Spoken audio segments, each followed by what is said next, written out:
When closing a mouth, we have to make sure that whichever method we do keeps the mouth closed just long enough in order for the embalming to take place and keep that mouth fixated.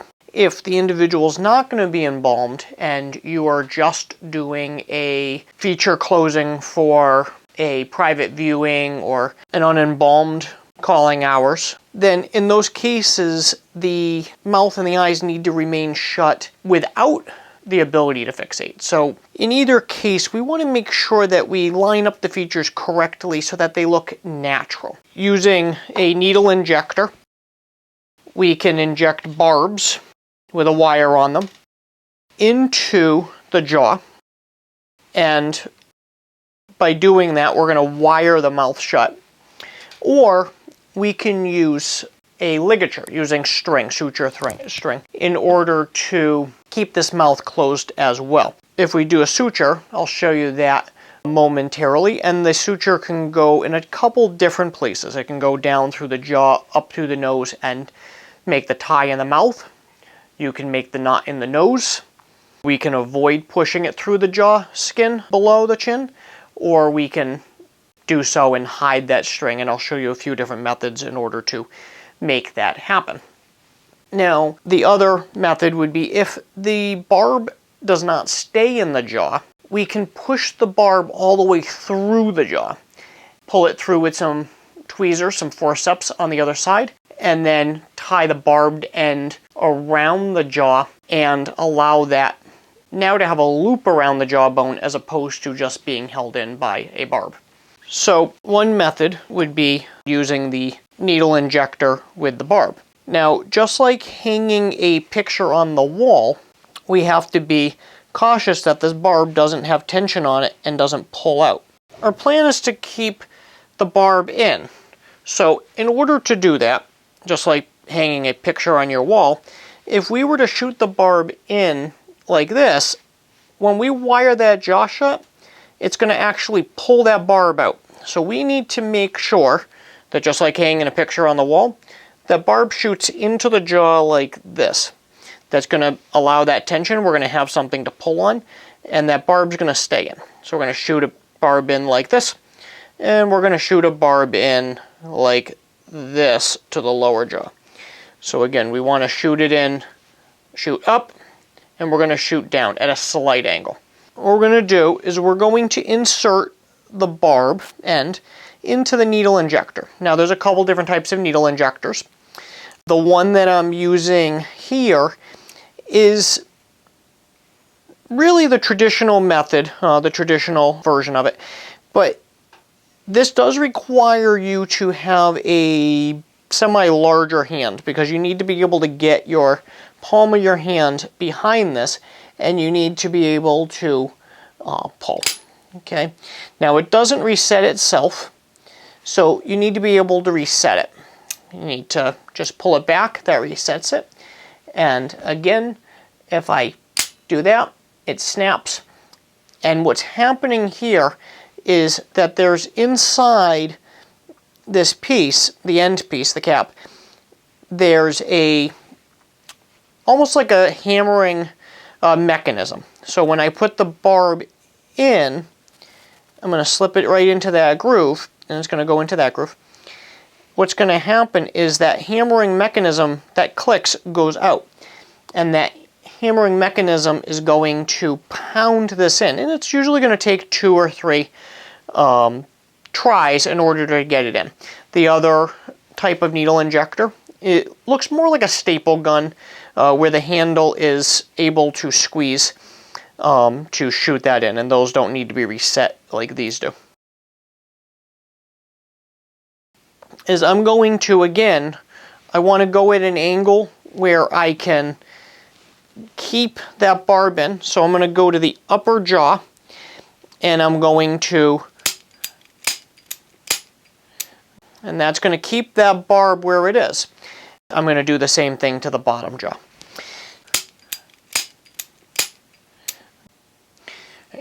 To make sure the jaw lines up correctly, what we're going to want to do is we're going to apply pressure underneath the jawbone with our pinky.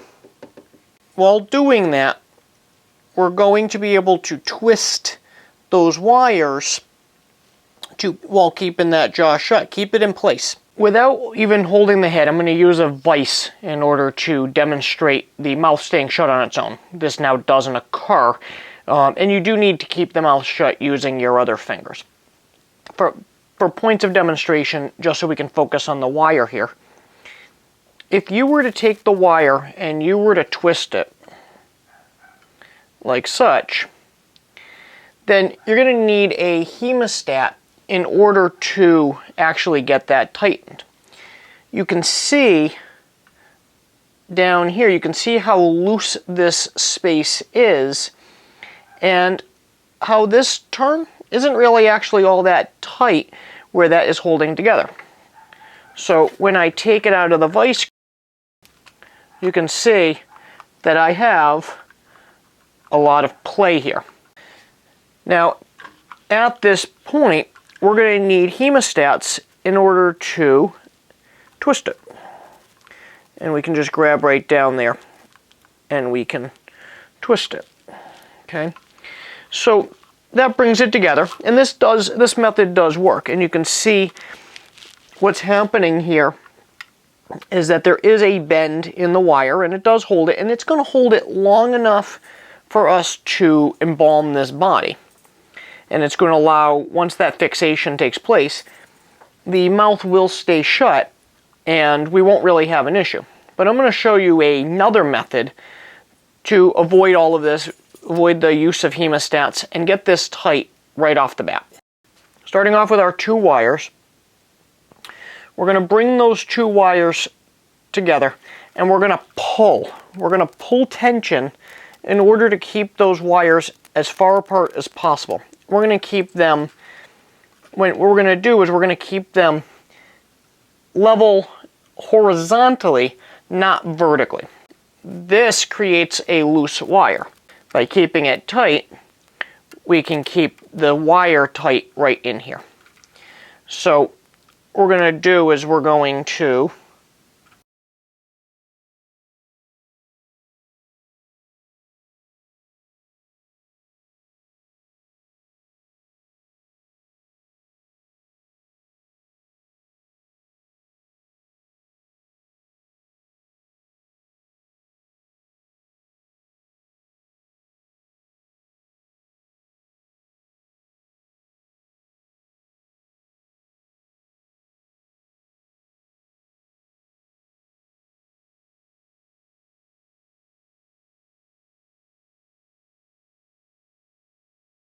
you can now see that this is much tighter than it was before. So I'm going to take the mouth replica here out of the vice grips, and you can see that this is staying together. No need for tightening after that. Now, you can use the proper scissors in order to cut this wire. The proper scissors to cut a wire look like this. You can see the groove in here, that the wire goes in that groove and it's properly cut. It doesn't put any ridges in the scissors. So you can see scissors like this, they're meant to be flat, they're meant to be straight. And when we're cutting our arteries, we want to make sure that they stay smooth. Otherwise, you're going to have very jagged arteries, you're going to have very jagged skin. So these scissors are for cutting skin and arteries, and you can cut ligatures, the string that we use for sutures. Whereas something to this effect, you can see the serrated blade that's on there, on the edges. And this is for cutting various things, metal included. But if you have a wire, it's a lot easier to cut it using that groove right in there. And you can see that that cut no problem. And it didn't damage my scissors because they're thick enough that it doesn't make a groove. And if it does, that's fine because these scissors are dedicated to just cutting wires. The needles are going to go up here and down here. Now, you can cross the needles. You can put a pin in here and you can put a pin in down here, and you can go across. There's no reason you can't. But if you go straight up and down on the non-viewable side, you have less risk of the wire getting in the way or being visible. If you go across, one problem is as you pull those two wires together, you could make the teeth like this. You can make them a little off center, and that's not necessarily going to be maybe this dramatic as you pull the bone, but you can most certainly make the teeth slightly off. Going across may be very appropriate in a circumstance where maybe the individual's jaw is like this and you're trying to pull it back. And in that case, you would put one here, and you could probably put them opposite in the other direction and pull them in both directions to keep that jaw straight so it doesn't go past where it is. As we have the two wires, we're going to keep our hand underneath our pinky, keep it underneath. And again, we're going to keep those wires straight out. And as we keep those wires straight out and we pull on them, we're holding that jaw shut with our pinky. And when we do, that jaw is going to stay shut once those wires are in place because, again, you held that jaw shut. If you leave the jaw open and you're pulling against that jaw and you're trying to keep it shut. So, again, use your pinky and hold that jaw shut with your pinky as you do it. So when suturing the mouth closed, instead of using a needle injector, we have a few options. In almost all of those options, what we're going to do is we're going to go through the roof of the mouth and we're going to come up through the nose between the cartilage and the skin in the nose. So in this case, and you can use any needle that does the job. In this case, the needle that I'm using was the best for the mannequin that I'm working with. So I'm going to leave this string hanging out in the mouth. And then what I'm going to do is I'm going to I go between the skin and the cartilage, and I come out of the skin. So now what I'm going to do is I'm actually going to go back through the same hole in the skin that I just created. And the reason we have to do this is because you can't make it across without doing this. But if I go through the skin, I'm going to go right out, and I'm going to come through the other side here. As I come out the other side here, I'm going to okay, and you can see that I'm able to pull the string from there. And again, this is snot. I'm using the cartilage in the nose in order to make this happen. So now I'm going to take my needle and I'm going to go back into the hole I just came out of. I'm going to go back between the skin and the cartilage. And the reason we're doing this is so that nobody sees this black string, this black ligature. We don't want that to be visible. We don't want that to be what people see when they look at their loved one and they can partly see up the nose here. So you can go back through that skin, and we're going to go back down into the mouth. And now we're back in the mouth, going through the roof of the mouth. And by doing that, we're able to pull that through. Okay, and when we do that, the string will no longer be visible in the nostril. So now I have two ends. What I'm going to need is, I could use either the end I'm already in by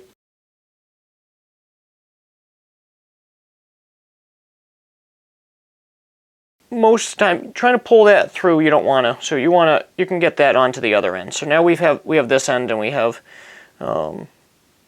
both ends of this string here. So what we're going to do is we're going to switch sides, since this is the longer side. Now again, you could have this be a shorter end, and you could have pull the whole long end through so that you don't have to take the needle off, and you can continue. That's perfectly fine.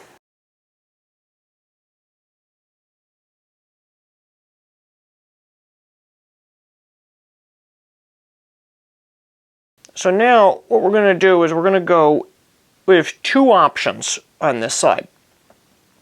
One, we can go between we can go through the muscles in the lower jaw here. Sublingual suture, sublingually is what this would refer to. So we have mandible sutures, we have sublingual sutures.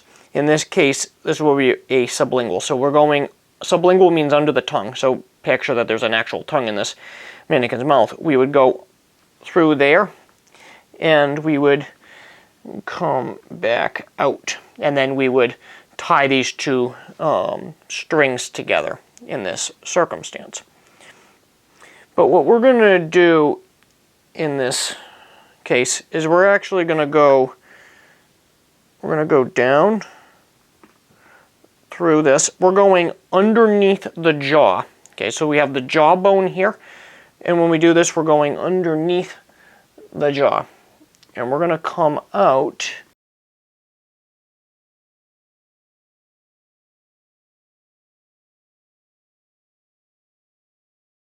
I'm going to pull this right through, and we're going to come out of the jaw below.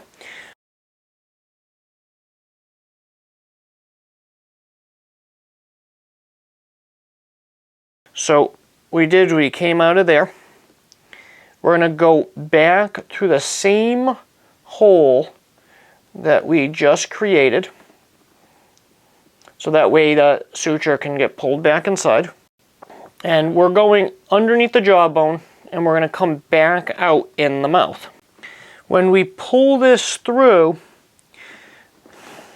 we're going to have the string that's down there. Since we went through the same hole that we already had, when we pull through, you notice how it disappears and it's now inside the skin. Because the hole is just an exit point. Just like when we worked on the nose, it's now an exit point. But by going through the same hole, we suck that ligature back in, and we have it coming out of two different points inside the mouth, and we have it wrapping around the musculature between this point and this point on the other side of the jaw. So by doing that, we now have two strings. So now we're going to take both strings. We're going to do the same thing that we would do with a wire. Okay? Rather than tying it up here, that's how you get a nice loose mouth. But if you tie it and you have a loose mouth, what point does that do? We're trying to pull the mouth shut, right? So same thing. So what we're going to do is we're going to pull this nice and taut. I'm going to hold the mouth shut with my pinky, okay? And by keeping the mouth shut with my pinky, I can pull this nice and tight on the inside. And what I'm going to do is I'm actually going to wrap this string more than once. So just like when you tie a present, this is where you usually tie, you kind of loop something through. When you tie it, you say, okay, hold your finger there and hold it in place, and then you try to tie your bow, right? So by wrapping it once, unfortunately, that can get loose. So what I'm going to do is I'm going to actually wrap it more than once. And by wrapping it more than once, this is going to prevent that string from slipping. So I'm going to take that string back, and we're going to wrap it. We wrapped it once already. So now I'm going to wrap it 2 and 3. Okay. That's going to make a lot more friction in this point, and it makes it harder for it to slip. So again, using my pinky, I can hold the mouth shut, and I can try to get this string as tight as possible. Again, using my pinky to hold the mouth shut, I get that nice and tight, and then we're going to tie that. We're going to tie that off, okay? And again, this is going to keep the jaw shut. It may not necessarily keep the lips shut at this point.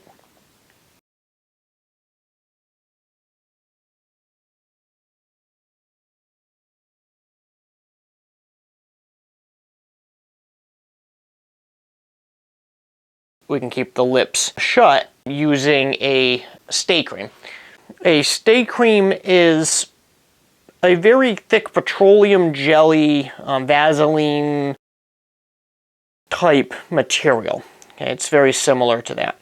And in that, we would take a little bit and we could put it along the weather line, the inner part of the lip there, where it changes a slight color from the outer part of the lip, so the moist part of your lip. And by doing that, once we stick these lips together, the lips will stay. We can do the same thing to keep the eyelids shut by putting some stay cream on the eye caps.